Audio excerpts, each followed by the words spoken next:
Hi, and welcome back to the Small Business Show. A second season is underway. We're so happy to be here tonight. And I've got my beautiful co-host here, Linda Ockwell-Jenner here, and we're ready to go with another season for the show. Thanks, Steve. That's amazing. We've got some wonderful guests appearing, so we're very excited. You know, I really started to look at the show schedule this year, and we're doing some things a little differently this year. First of all, obviously doing it in the studio, so it's kind of nice to have some comfortable furniture. And I think the other thing, too, is we've got a really good range of guests. We have, but we're not going to let the secret out today because we want you to be really amazed when you meet our wonderful guests. Yes, and we're going to be right back in just a minute with the Small Business Show.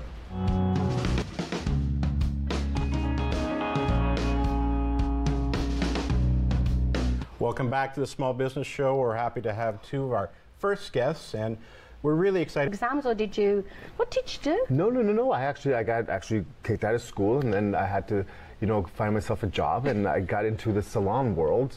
And from there, that's when I had, won an entire scholarship by a company called Schwarzkopf. But what did you do before? You didn't go straight into the salon. I want some dirt on your toe. You didn't go straight into the salon, did you? Tell us. No, I didn't go straight into the salon. No, I worked at Harvey's. For quite a while. Wow. But then from the Harvey's point in the salon world, that's when I started so going. You never felt like just staying at Harvey's because someone had told you you'd never amount to anything? There was always a hunger in me to achieve something. At the moment, I just didn't know what it was. I really didn't realize it was going to be into the beauty industry. But when you're working in Harvey's, you're doing the same thing over and over again. I think at some point, you consciously think, there's got to be something better. Well, it was a job. It was a very repetitive job, right? Now I have a career. So how did you make that switch then from Harvey's to getting into the salon business? I was dating a girl at the time. And there we go. There's always a woman involved. No. And her cousin at the time was opening up a salon. And his assistant last minute couldn't make it and just canceled on the stylist. So this stylist looked at me and kind of says, would you be interested in assisting with me? And I'm kind of looking, me in this industry, no, you got a mistake, right? He goes, well, try it out. If you don't like it, you could always quit, no hard feelings. Wow. Well, surely enough, I got into the industry, and then I started thinking about it, looking into it, and I started getting passionate about it. And once I started developing the passion about it, that's when that salon, which was XS Salon back in the day, sure. Offered me a competition with a company called Schwarzkopf from Germany, and I was very nervous to compete in this competition, but I went because I'm going with competition salons from Toronto, stuff like that. So coming from Portugal, being in a small city like Kitchener, as soon as the people say anything from Toronto, you get a little intimidated. Yeah. So I went in there, and luckily for me, I won the competition. So the things I notice in your story in particular, you took opportunities. You didn't just, for a start, you could have said, I'm going to be a layabout. A layabout in my terms is you don't do any work, you stay at home moaning all the time. Much of my mom and dad. But you worked at Harvey's, so you took that opportunity. Yes. And then as soon as a better opportunity came along, you didn't say, well, I don't know how to cut hair. You took the opportunity. I took the challenge. Then you took the challenge of entering a competition. Yes. Was there ever a time when you thought you'd made a mistake? Maybe when somebody come into the salon and ended up with no hair when they should have had some hair?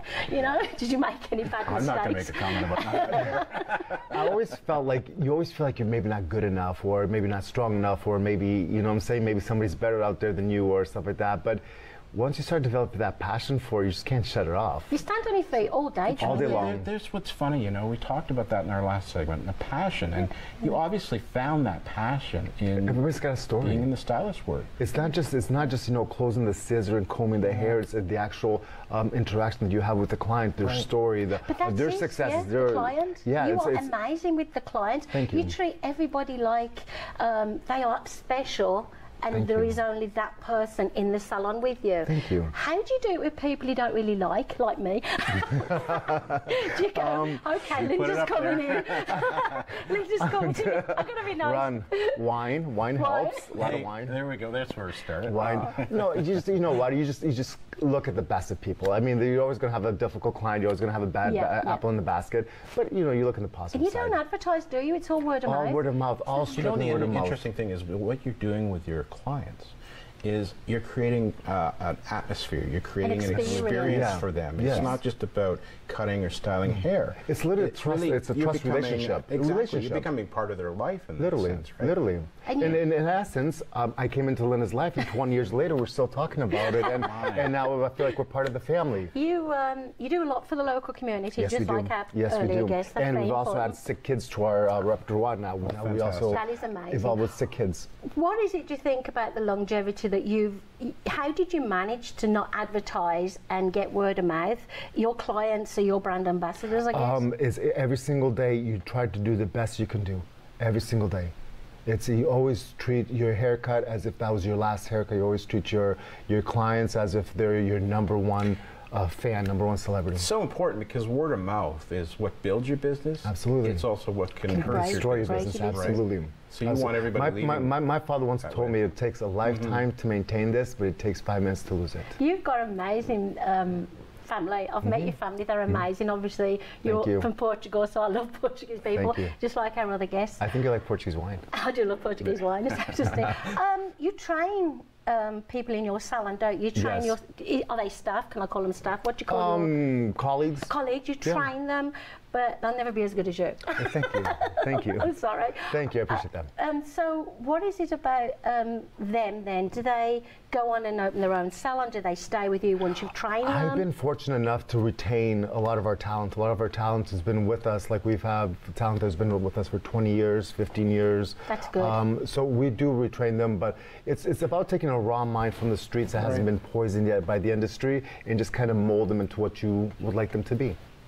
You know, but that's amazing. It's being able to retain the talent, and because I think you're treating them more like part of the team, Yes. and as a colleague as opposed to an employee. No, absolutely. So to say people And that's staying why for we call 15, them an 20 employee. years, it's amazing because that's really hard to see. In certainly. today's world, yeah, absolutely. And what would you absolutely. tell our viewers? Say somebody wants to get into the same line of work as you.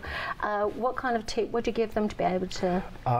First and foremost, be passionate about the job. Don't look at the money. If you look at the money, you'll never get it. No. Always we'll go for the passion. Always go. The money will follow. That's the only thing I could possibly give. Isn't that lovely? And it's hard work, but it's worth it. And like your last few years says, once you've found something you're passionate about, you've never gone to work anymore. Every day's a great day. It's not work anymore. It's not work anymore. You enjoy doing it. Yeah, it's like I watching don't you guys doing this. It's just like hanging I out. don't know how you do it. I don't know how, because you work 24/7 for a while. Yeah, it's crazy. It's Tony, crazy. can you do my hair? Tony, can you do my hair? Yeah, it's and I crazy. guess your parents, they've always been proud of you, but now they are super duper proud because you achieved something after being told it wasn't possible. Yeah, absolutely, That takes a lot of absolutely. guts, Tony. No, absolutely. I hope they're proud of me. It's amazing how that one life experience though changes your life forever. Right? And how it stays with you. In one sense, you look at it on a negative, in another But I sense, think you I look at thank it that as a person today. positive. Yeah, today I thank that right? person because it fueled me to want to achieve greatness, opposed to kind of listen to it. I think sometimes you don't realize why things are happening to you in your world, but later on in life you can look back. Okay, that needed to happen for me to be propelled to where I am today. Now, do you have a succession plan? Because Steve was talking to our other guests. I mean, what is your succession plan?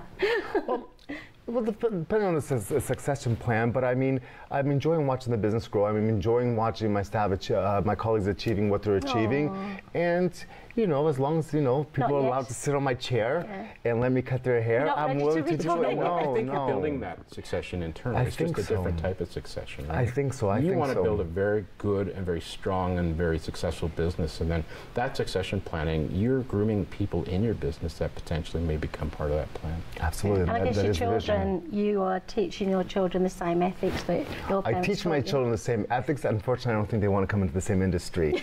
They look at me and go, Dad, that's your thing, we love you, but that's not for us. I'm like, okay, I can respect Yes, so that. completely different to our other guests when Yeah. mother and daughter work Yeah, I noticed that. together. It was mother and daughter coming in, and who knows, maybe in the future my children may switch their mind and say, hey, maybe I'll look into I'll it. say that. I got children just in their 20s, and I don't think they're ever set. So you'd be surprised. No, very true, very true. And I mean, 'Cause I they had look a up to you. No, absolutely. And you know what? And that could be true because, I mean, me and my dad were having this conversation. Like my parents have a property in Portugal, and in many years I've always said, sell, get rid of it, blah, blah, blah, right? And today I'm like, don't sell.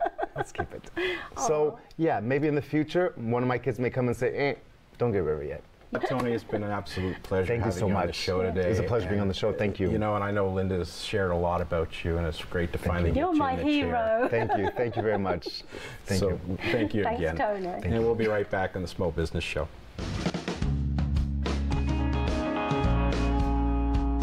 Well, there you go. The first episode under our belt. We had really some great guests today, and we had some really common themes actually between the two of them. We did, yeah. We had stories about inspiration, passion. We had the thing where, you know, you carry on wherever, the new immigrants. Well, there was a commonality there that I didn't even connect to until we started talking to Tony, right? Yeah. Was the fact that both our guests have come that's from amazing. from Portugal. What would we do, though, without those kinds of people in our lives who don't just treat us as clients, they treat us as family, don't they? Well, I think that's a success in business, right? Is making sure that you're more than just a client. Yeah. Business relationship is trying to get involved with them, and you know, it's helping them in many different ways, and other than just what you may do directly. So I think that's where the success comes and from. both business owners have got longevity, been in business a long time, and that isn't because they're in it for the money, they're in it because they love what they do. So we've been so happy to have such amazing guests on our first show in our second season. Well, I think there's some good things coming up too, so you know what, I'm really glad that we finally got it started. We're on our way. We've changed our location, sure, but you know, I really am really enjoying this. So we like to thank you for tuning into the first episode of the Small Business Show second season, and we'll see you on the next episode.